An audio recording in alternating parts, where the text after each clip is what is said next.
This week, our angels kick off our reading with the Discovery card. When I asked what they wanted us to know about discovery, the angels were speaking about communication. Right now, this feels very, very important.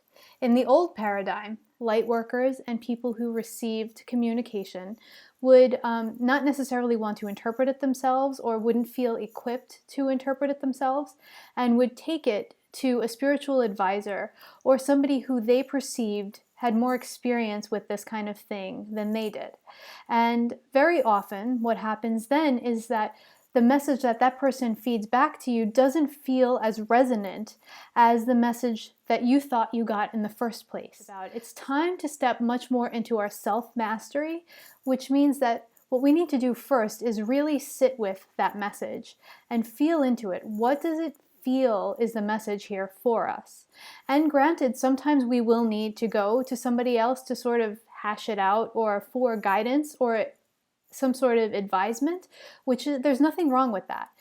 But we should not be so willing to give up our own power as people, as spiritual beings, to see what somebody else thinks our message is. Because so many of us ask for signs, for validation, for direction all the time, and then when we get it, we're not necessarily paying attention. Maybe it's not coming to us in the way we're looking for it. Like maybe we're looking for coins on the ground or for feathers, and what's happening is there's a certain shaped cloud in the sky. And because we're looking down, we're missing the message that's above.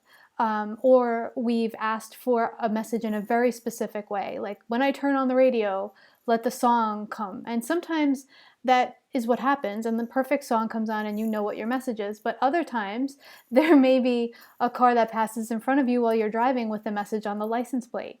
There may be somebody who says something to you that is exactly what you needed to hear, but because you thought it was going to come through a song, you just discount that as not your message. So it's great to ask for messages the way we want to hear them or the way we think we'll be capable of hearing them, but it's also very important to keep our mind open, to keep our eyes open, to keep our ears open in all directions.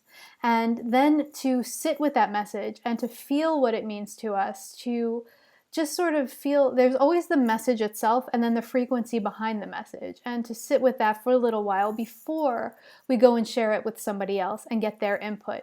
Because sometimes other people's input sort of clouds our perception of what the message is and maybe even negates some of what was so important about it in the first place to us. The other piece of what they want us to know is about standing in truth. And so many of us at this point in time are going in one of two directions as light workers.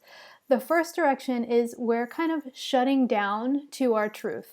We're kind of shutting down to what it is we feel is right, because it almost feels like, why bother to a lot of people? There's so much other stuff going on. Why bother? I'm feeling disappointed. I'm feeling let down. I'm feeling burnt out. I need a break. And that's totally understandable. Everyone needs a recharge. Everyone needs a break. But you don't necessarily have to be carrying a message out into the world with a banner or a flare gun in order for it to get there. You can just stand in the truth of your belief and act accordingly. Take actions based on what it is that you hold as true, what it is that your messages and your guidance is sending you. And that frequency will go out into the world. So don't feel like you have to constantly be doing. Just embodying sometimes is enough. There's so much fear energy out there, and we're all feeling it. We're all resonating in the place where we're feeling it.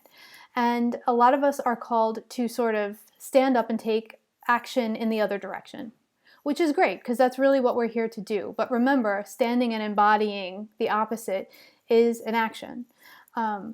The other places, those of us who are called to go out and speak, to go out and share verbally about this, we need to remember that our heart center needs to be open before we do that. We need to be filled with love and filled with grace, because sometimes our messages can come off as angry, which maybe they are, can come off as scary for other people who are sensitive, and come off as abrasive to other people who maybe have the opposite point of view.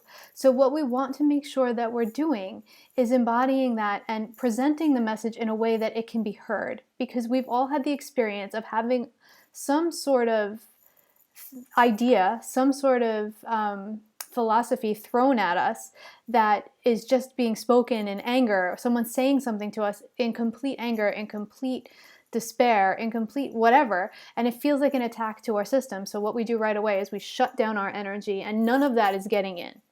So you don't want to be the one presenting in that way, causing others to shut down, especially when your message is so important. Remember that an open heart is really what will make the change here. Just connecting in and feeling what your message is before bringing it out and presenting it with love, even when it's a message of great change, of great motion, of great momentum.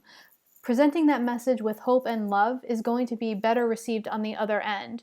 And then also the people who have a different point of view will feel comfortable and safe sharing that point of view in your presence, sharing that point of view at the same time, so that you can both see where your similarities and differences are, and then come to work on a compromise eventually. It doesn't have to be in that moment, but it's about making other people feel safe to embody the depth of their truth as well.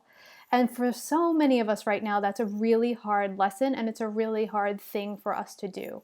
So just remember that love is the message. No matter what it is that you're standing for, underneath it is love. There is only love or fear.